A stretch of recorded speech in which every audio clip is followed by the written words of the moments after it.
No one to be, nowhere to go. The bench that became the final refuge of a life. Near the old bus stop by Venice Beach, there was a stone bench. At first, it was just a place to rest tired feet when there was nowhere else to go.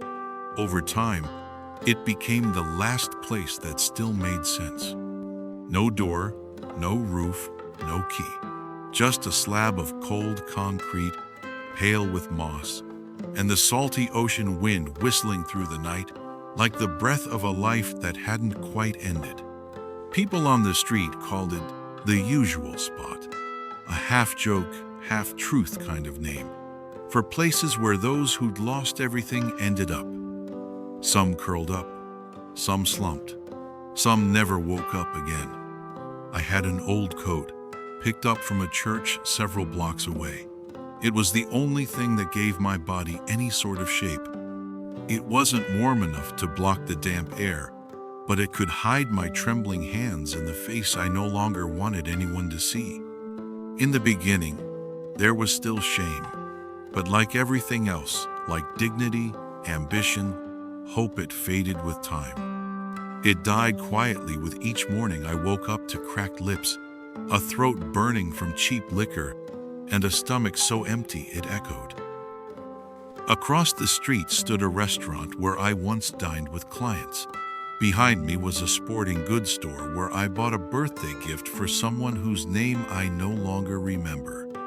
And right in front was the bus line I used to take every morning on the way to my office, the one the bank padlocked last spring. Everything else was still there. The signs, the walls, the sidewalks. Only I was missing, no longer part of any place. Some mornings, I woke up before the sun. My fingers were so numb I couldn't bend them. I had no watch, no phone, no calendar. The only markers of time were the sound of garbage trucks, hurried footsteps of early workers, or the blare of a siren telling people like me to move along. It wasn't pain, not exactly. It was a kind of cold that started from the inside, not just from the wind, but from something much deeper, something hollow, something that had been empty for so long it forgot what warmth even felt like. There was nothing left to look forward to, no one waiting, nothing worth waking up for. So I dragged myself up, checked the trash cans for empty soda bottles and beer cans, and take them to the recycling station by the gas station. $2 or $3, if I was lucky. Enough for a cheap bottle of white wine. I'd open it the moment I walked out of the store. Not because I craved it, but because I was cold. Because I needed to forget. Because I needed to feel something, anything. Every day became a loop, not a life, just survival. No one asked my name. No one needed to. And in time, I stopped needing it too. The people around Meddrifters, like I'd become, weren't friends. But sometimes, we'd nod at each other in passing. A quiet gesture that said, still breathing. Not connection, just recognition between the unseen. One day, a stranger approached and quietly set down a food container beside me. No words, no questions, no expectations. I should have felt gratitude, but instead, what rose up was something else, a kind of tightness in my chest. Lately, kindness had started to feel like a mirror, one that reflected the wreck I had become. To accept that box of food meant admitting how far I'd fallen, and being pitied that hurt more than hunger ever did. From that day on, the bench stopped being just a place to sleep. It became a shelter from myself. There, no one called me Victor. No one mentioned the company I'd built, the software I'd written, or the headlines I once appeared in. No one asked if I was that genius. No one recognized me. No one cared. And that, somehow, made it bearable. I didn't have to explain. I didn't have to perform. I didn't have to carry a name that now felt like a label for failure. There was a time I believed death was the worst thing that could happen. I've changed my mind. What's worse is not dying but not living. Not really. The days all look the same. Wake up cold. Drink, wander, collect cans, drink again. At night, I'd curl up on that same bench, pull my coat tighter, and watch the streetlights blur behind a curtain of fog. I didn't know what day it was, didn't care. All I wanted was sleep, and no dreams. Because in dreams, the past was still alive. And every time I saw myself standing on stage again, smiling, shaking hands, being applauded, I'd wake up choking on the taste of old wine and the acid in my throat, with tears I didn't remember shedding. Those dreams were crueler than anything reality had to offer. Old success means nothing when you no longer recognize yourself in the mirror. One afternoon, I found a broken piece of mirror behind a corner store. Just a shard, no bigger than a palm, dirty, jagged around the edges. I don't know why I picked it up. Maybe it was habit. When you live on the street, anything with a solid shape feels like it might come in handy someday. But maybe, deep down, I wanted to see my face again. It had been months, maybe more than a year, since I last looked at myself. Time had become so blurry I couldn't even place it. The moment my reflection appeared, I flinched. What I saw wasn't shocking, it was revolting. A gaunt face, patchy facial hair, hollow eyes, cracked lips, skin rough like sandpaper. That wasn't the man who used to walk on stage in a tailored dark suit. That wasn't Victor Dominic. That wasn't anyone who belonged anywhere. It was a ghost, and yet it was me. I used to have everything. A corner office with my name on the door, a desk I designed myself, meetings where people waited to hear what I thought. Every line of code I wrote once carried the conviction that I was building the future. Now, those same lines faded and folded in an old backpack made me sick to my stomach. Not because they were flawed, but because they reminded me of who I used to be. One night, I pulled out all my old printouts, code snippets, technical drafts, and a few photographs from a tech conference where I'd once stood under the lights, smiling like the world couldn't touch me. I walked behind the church, dug a shallow pit with a stick, and placed everything inside. Then I took my last cigarette, struck a match, and watched it all burn. The fire moved quickly. The code that had once kept me up for nights on end turned to ash in minutes. The smell of burning ink, plastic photo paper, and singed hair clung to my clothes. It felt like cremating my own history. There were no witnesses, no applause, but I knew exactly what I was doing. That wasn't closure. That was punishment. Like a painter shredding his best canvas, not because the painting was bad, but because the person who created it no longer deserved to exist. For days after, I avoided anything reflective. Mirrors, shop windows, shiny car doors. If I passed a barber shop or gas station, I turned my head. I didn't want to meet my own eyes. Not because I feared what I looked like now, but because I feared I'd recognize the man I used to be, and I wasn't sure I could handle that. No one came looking for me, no messages, no letters, no old colleagues walking by. Those business cards I once printed by the thousands, long gone. The magazine articles that once called me a rising star buried in old archives, if they still existed at all. Probably in some dusty file cabinet no one ever opened. When all traces of a person are erased from the world, even they begin to question whether they were ever real. One night, I sat beneath a tree near the beach. The sky was clear. The stars looked like pinholes punched through black paper.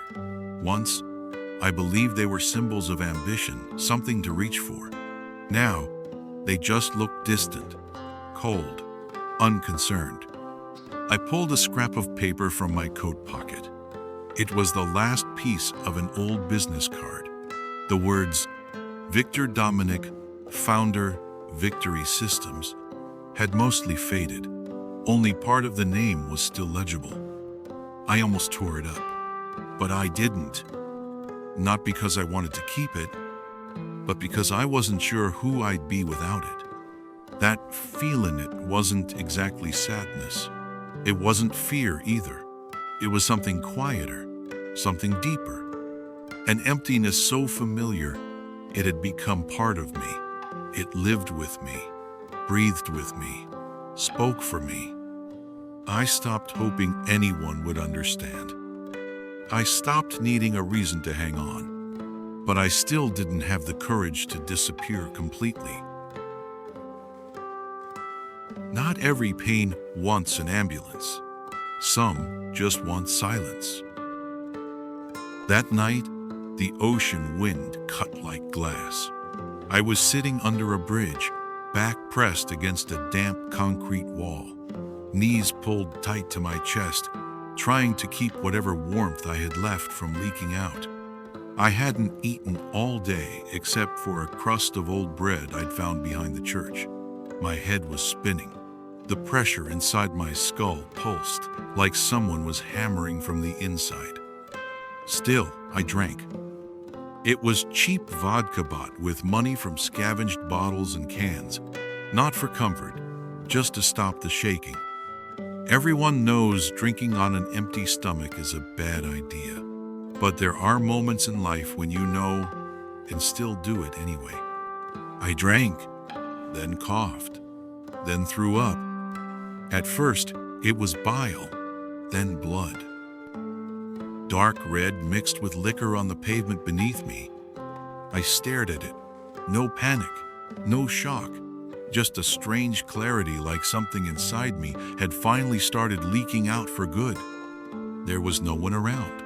Didn't matter if there was. I didn't call for help, didn't scream, didn't move. Just stayed there, hunched over, letting the pain wash through my body like waves hitting the side of a crumbling cliff, sudden, relentless, and without explanation. For a moment, the thought flickered. If I die here, maybe it wouldn't be the worst thing. But the moment passed, the pain eased. I was still breathing. And somehow, that fact felt more humiliating than the blood on the ground. Most people think the fear of death is the strongest human instinct. I think otherwise. Sometimes, it's the fear of continuing to live in a body you no longer recognize, of waking up one more day in a life that doesn't feel like yours. After that night, my strength started to fade. I woke up dizzy, with ringing ears and legs too weak to stand. But still, I got up, still scavenged, still drank. Not because I wanted to live, but because I didn't know what else to do. There was no one to call, no hospital to walk into, no insurance, no paperwork, no address. Even if I had the energy, I couldn't bring myself to go to a shelter or clinic. What scared me wasn't being turned away. It was the look people give when they feel sorry for you. That tilt of the head, that gentle tone, "I'm sorry." Then they look away. That look made me feel more worthless than the pain ever did. So I chose silence. I curled in on myself like discarded debris. Let the pain stay. Let it rot. Let it spread untouched. Because it was the only thing that still felt mine. At some point, I started sitting still for hours without thinking. No anger, no sadness, just the sound of wind in my ears and an empty bottle rolling near my feet. My body began to stink. My skin cracked. My throat burned. My thoughts blurred. But strangely, Nothing in me reacted. There was no shame left, no fear, no urgency to fix anything. Just a man who had lost everything and no longer cared to get any of it back. When someone doesn't want to be helped, every kindness feels like a burden. It was a light rain that morning. I sat curled beneath the overhang of a grocery store, arms wrapped around my worn-out backpack. My coat was soaked. That damp, sour smell clung to me like a second skin. My eyes stayed fixed on the ground, as always, avoiding contact. A woman stopped, middle-aged, simply dressed. She held a paper bag and a cup of hot coffee. After a moment's hesitation, she crouched down and extended them toward me. "Would you like something warm? The coffee's still hot." I didn't look up, just gave a small shake of the head. She stayed for a few more seconds, maybe waiting for a sign, but I said nothing, never looked her in the eyes. Eventually, she placed the bag beside me and walked away. I left it there, not because I wasn't hungry, not because I didn't believe her, but because I couldn't touch that kindness. Something about accepting it made me feel smaller, weaker, worthless.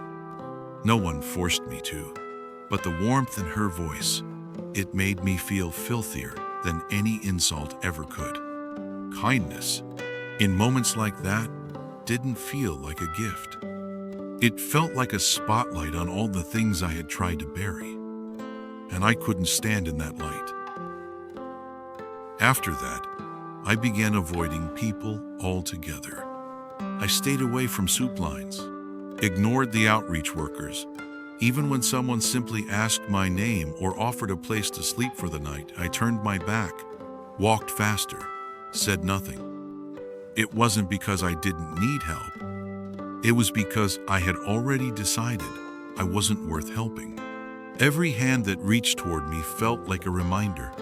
You're a problem, a stain, a thing to be cleaned up, not a person to be saved.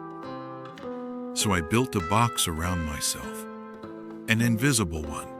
It had no doors, no windows, only silence. No one had to care. No one had to pretend. Inside that box, I didn't have to say thank you. I didn't have to apologize for being in the way. And most importantly, no one had to look at me. Becoming invisible, I realized, was easier than becoming the object of someone's pity.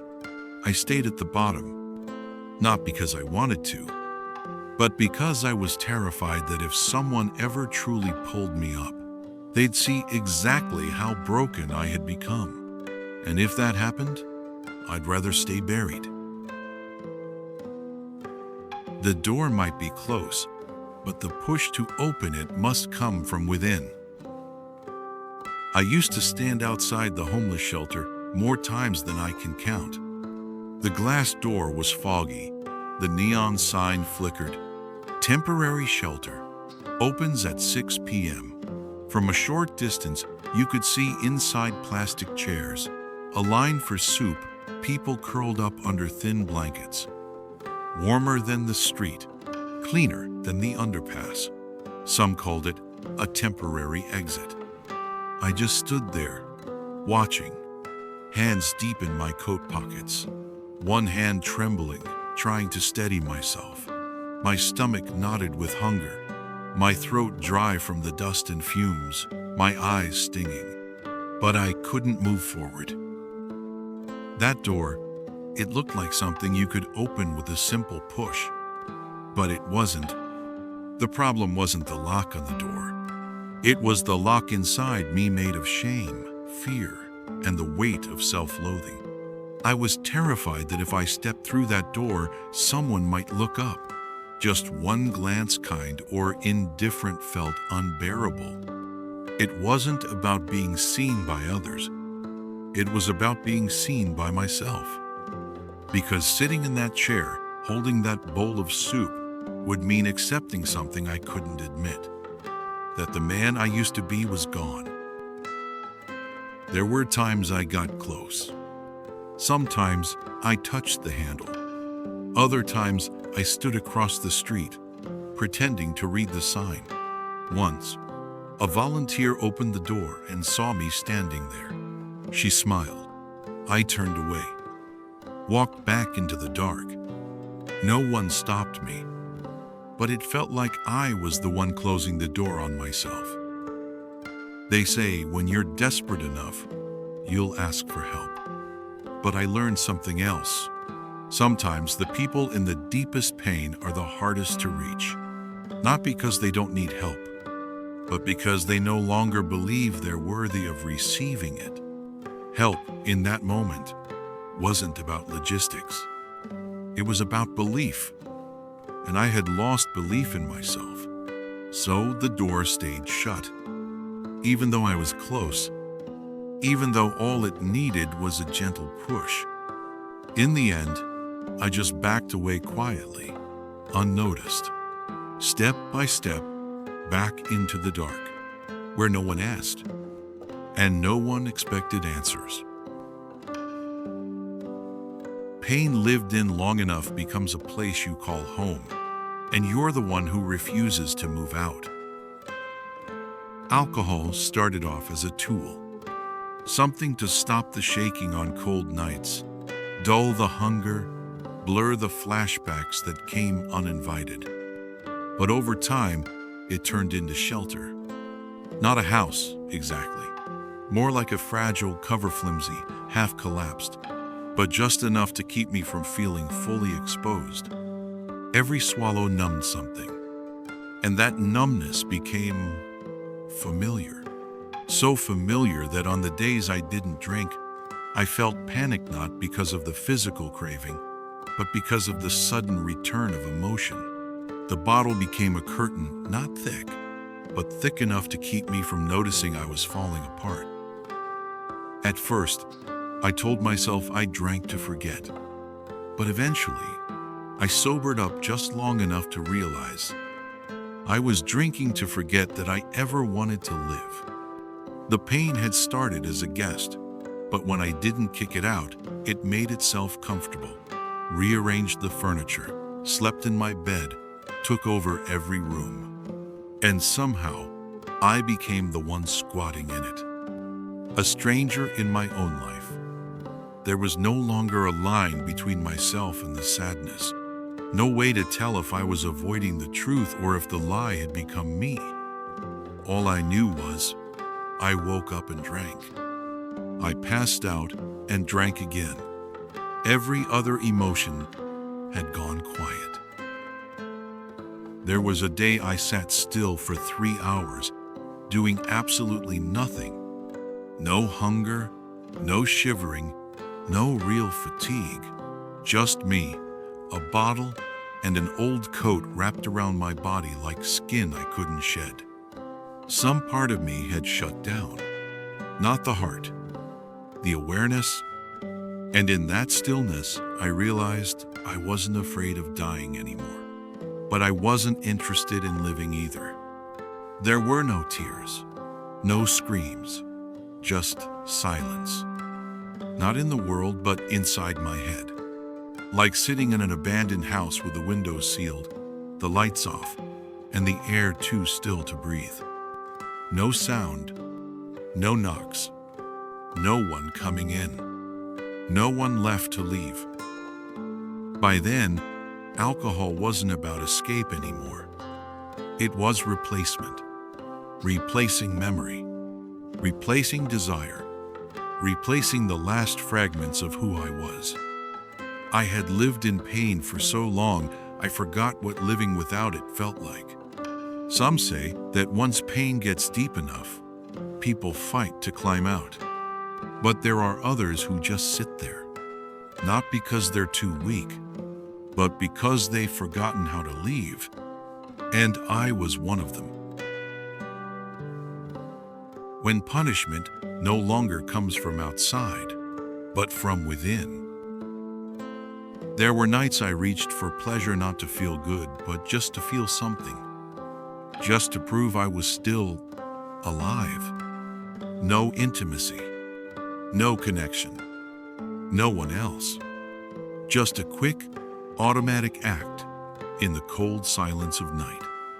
Hidden, mindless, meaningless. What came after wasn't release.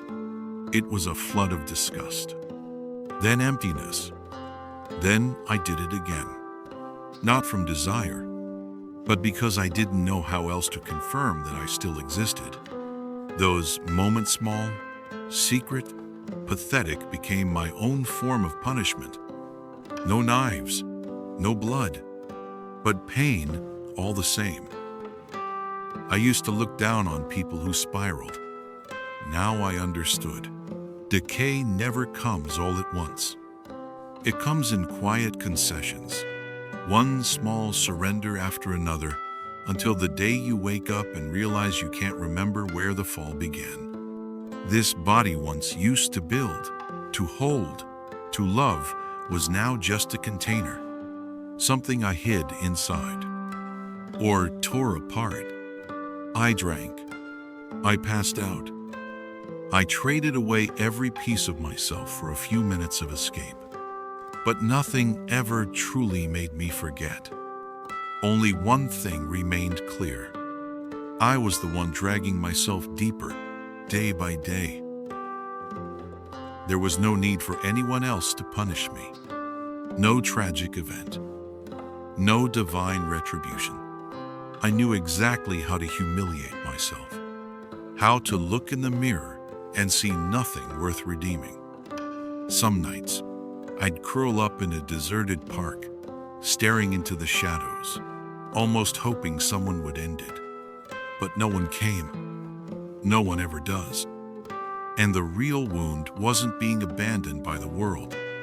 It was realizing I had quietly abandoned myself. Because when punishment no longer comes from outside, but is born inside you, every single day becomes a sentence with no chance of parole. To live without wanting to be seen is its own form of disappearance. I started avoiding eye contact, not because I feared being recognized, but because I didn't want to be remembered, not even as a passing figure in someone else's day. Whenever people walked by, I kept my head down. If someone got too close, I turned away. I never sat where there was light, never chose a visible spot, always stayed at the edges of the park, of the sidewalk, of life itself. I didn't want anyone recalling, I saw a man that day. I wanted my presence to pass like mist, unnoticed, unclaimed, as if I'd never been there. At food stations, when volunteers asked for my name to add to their list, I'd shake my head.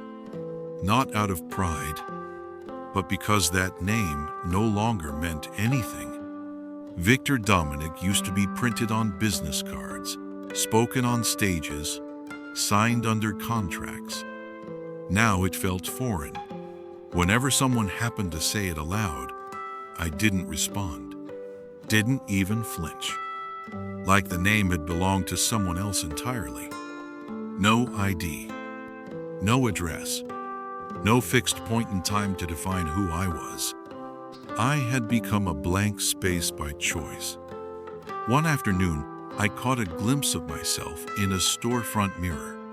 There was a body, but the eyes looking back held no one inside. Gradually, I began removing every last trace. Tore up old notebooks, burned the few photos that remained, threw away a scrap of paper with my old email address. Each thing gone felt like one more step away from the road back. No one knew who I was anymore, and I no longer wanted them to. I wasn't dead, still breathing, still walking, still technically alive. But inwardly, I had rejected every thread that tethered me to a self. Any self. Some people live to be seen, to be acknowledged, to leave a mark. But at that point in my life, I was living just to fade, quietly, without trace, without farewell, not even a name. And that's when I learned some disappear without dying. All it takes is to stop wanting to be seen. Some spirals don't lead to the bottom, they just lead to another spiral. I stopped knowing what day it was. No calendar, no schedule, no job, no one waiting. There was no reason to tell one day from another. Wake up, drink, wander, collect bottles, trade them for a few dollars, drink again, pass out on a bench, repeat. Every day mirrored the last so precisely that if someone asked, "What was your best day this year?" I wouldn't know what to say. There were no days, only loops, no beginnings, no ends. It felt like being trapped inside a massive grinding wheel, turning slowly, not fast enough to destroy you, but never stopping either. There was no bottom, just gravity pulling you forward through another copy of the same day. I lived like a fading duplicate, each day a paler version of the last. And tomorrow, just another shadow. At first, I felt restless. Later, I didn't feel anything at all. My body moved on autopilot. Eyes opened at first light. Hands searched the backpack for whatever was left. Feet carried me toward the recycling station. Lips muttered sounds with no meaning. My mind stopped showing up. No conversations. No thoughts. No questions. Not even the instinct to ask if I was okay. Just movement. No progress. No collapse. Just drift. Someone once asked me, "Do you think you've hit rock bottom yet?" I didn't know how to answer, because in my world at that time, there was no bottom. There was only a stretch of days strung together like a spiral with no center. And maybe hitting bottom is a kind of hope, because if there's a bottom, there's at least a surface to push off from. But in a spiral with no floor, you don't fall. You just slowly forget that you ever stood. When a person no longer recognizes themselves by name, they no longer belong to themselves. One late afternoon, I sat on the sidewalk across from the bus stop, my back resting against a utility pole, eyes staring blankly into the fading light. A small group passed by, volunteers handing out food. One of them paused, looked at me closely, and asked, hesitant, "Victor?" I heard it, clear as day. But I didn't react.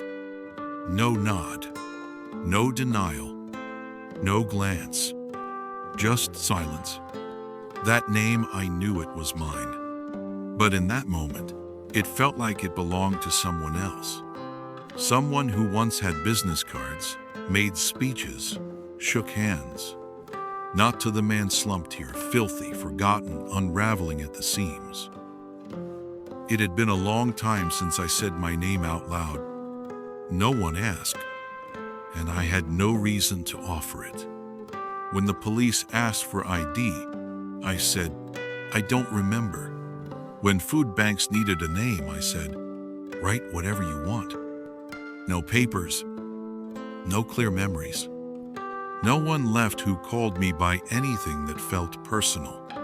Victor didn't die, but he wasn't here anymore either. That name, once a badge of pride, of presence, of self, was now just an empty sound. I didn't belong to it, and it no longer belonged to me. Someone once told me, as long as you remember your name, you're still yourself. I don't think that's true, Because some people remember their names just fine, but inside, there's nothing left. I wasn't senile. I knew technically who I was. But the feeling of belonging to that person, that life was gone. Like a ghost who remembers the address but can't find the door they used to walk through. I was no longer Victor. Not because someone took the name away, but because I let go of it, like letting go of a kite string after the wind has died. And in that release, I finally understood you don't have to die to disappear. You just have to stop believing you're anyone at all. For an entire year, my father disappeared from the world. No one knew where he was. No one knew if he was still alive. And he barely remembered how he had lived during that time. All he could recall was he existed, he breathed, he drank. And the nights were so cold, he couldn't sleep. Some people seem to have hit rock bottom. But in truth, they're still falling, spinning inside a spiral that hasn't ended yet. For my father, this wasn't the end. The darkness would stretch even further. But what I've always quietly admired is that even in his lowest, most broken state, he never hurt anyone. He simply chose to disappear. Silently, slowly, with a kind of quiet pain that never needed a name. Hello everyone, I'm Lily, the youngest daughter of Victor Dominic. My father shared these stories, not to be remembered, but to remind us. Everyone deserves a new beginning, even the broken ones. Some names and places have been changed for privacy, but Free Your Soul is real, and it's the most precious legacy he left us. Today, I'm sharing it with you, hoping it reaches someone who needs a quiet, gentle whisper. Thank you for listening with your heart. I'll see you in the next stories.